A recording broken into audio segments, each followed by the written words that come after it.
Đầm Thị Nại có diện tích trên 5.000 hectare mặt nước. Đây là đầm lớn nhất ở Bình Định với hệ sinh thái phong phú cùng cảnh quan thiên nhiên tuyệt đẹp. Giữa đầm Thị Nại có 3 cồn nổi là Cồn Chim, Cồn Trạng, Cồn Giá, được gọi chung là khu sinh thái Cồn Chim, hay còn được gọi với cái tên thân thương khác là ốc đảo xanh của Bình Định.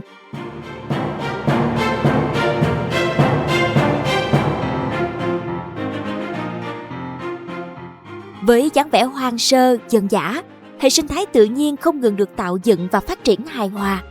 Theo đó, du khách đến Cồn Chim có thể hòa mình vào thiên nhiên xanh mát bằng nhiều hoạt động thú vị như chèo súp, câu cá, cắm trại, khám phá cuộc sống của người dân ở xóm Cồn Chim.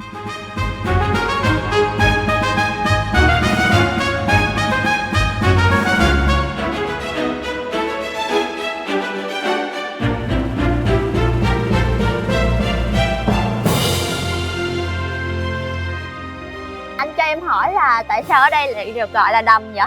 Đầm thực chất nó là nơi giao thoa giữa hai dòng chảy, tức là bao gồm là dòng chảy nước ngọt với lại dòng chảy nước mặn. Cái nước ở đây nó sẽ là nước xạ 2. Theo như em biết thì nếu như là nước xạ 2 là nước lợ đúng không anh? Đúng rồi em, nước lợ. Ở đây rất là rộng luôn á, thì không có biết là cái đầm Thị Nại của mình tổng diện tích là bao nhiêu anh ha? Thì diện tích của nó thì khoảng hơn 5.000 hectare. Wow. Tuy nhiên á, thì cách đây khoảng hơn 100 năm về trước ấy, thì diện tích của đầm Thị Nại rộng gấp 3, gấp 4 lần so với diện tích của hiện tại.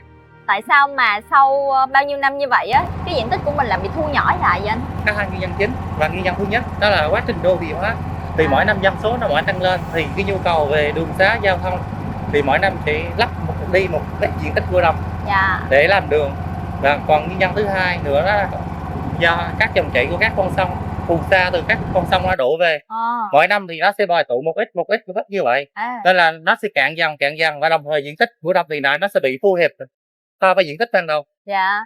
Mặc dù là bị thu hẹp nhưng mà em vẫn thấy ở đây rất là bao la luôn á. Đúng rồi em. Dạ.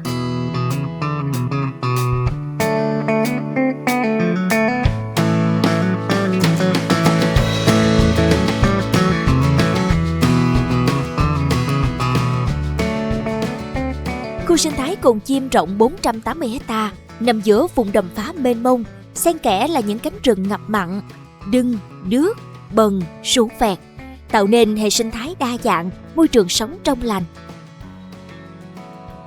Hệ sinh thái thảm cỏ biển ngày càng được phục hồi và phát triển. Bên trên tán rừng ngập mặn là nơi trú ngụ của quần thể các loài cò, sếu và các loài chim di trú theo mùa từ khắp nơi quần tụ về đây sinh sống.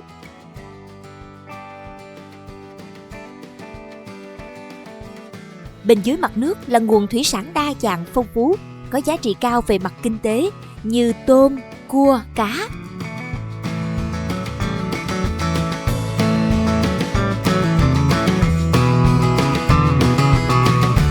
Ở đây có rất là nhiều cây ha anh.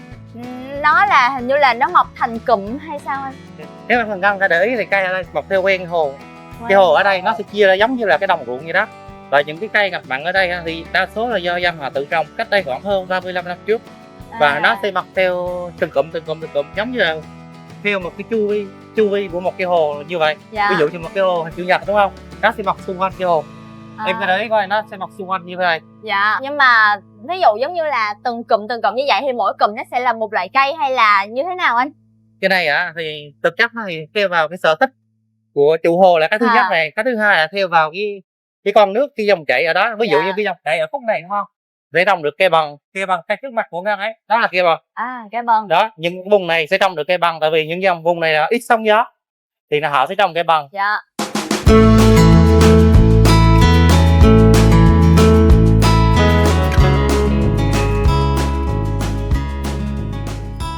Còn ở đây thì cái thành phần cây chiếm tỷ lệ nhiều nhất đó là cây đưng. Cây đưng hay là tiếng phổ thông cũng gọi là cây đước đó. Cây đước. Dạ các thấy cây đước chưa ạ? Dạ em hay thấy cây đước trồng ở những cái khu rừng ngập mặn như là ở Cần Giờ rồi. Đúng rồi. Đó là gọi là cây đước, và ngoài cây đước ra thì sẽ có cây bần này, cây mắm này. Vậy thì không biết là cây bần á, thì nó có dễ trồng giống như cây đước không anh? Cây bần này thực chất thì sống trong một môi trường hệ sinh thái ở nước lợ. Thì mọi loại cây nó đều sống, nó có cái môi trường sống như nhau. Tuy nhiên thì xét về cái yếu tố sinh học ấy là cái bộ rễ của cây bần là thuộc nhóm rễ thở. Rễ thở có nghĩa là sao? Rễ thở có nghĩa là rễ nó sẽ nổi trên mặt nước Đó, em nhìn như thế này đó, đó gọi là rễ của cái bông. Em tưởng đó là mấy cái cọc không á, thì ra đó là cái rễ hả anh? Cây bông là cây mà không chịu được sức gió nhiều, bởi vì rễ nó đã nổi trên mặt nước rồi. Và ngược lại cây đưng là cây khác, cái sự sức sống nó vô cùng mạnh liệt, nó mạnh liệt hơn cây bông rất là nhiều. Bởi vì rễ của cái đưng là rễ cọc, rễ nó thì cọc nó như là một cái cọc cắm xuống đất. Đó em nhìn bên này đó.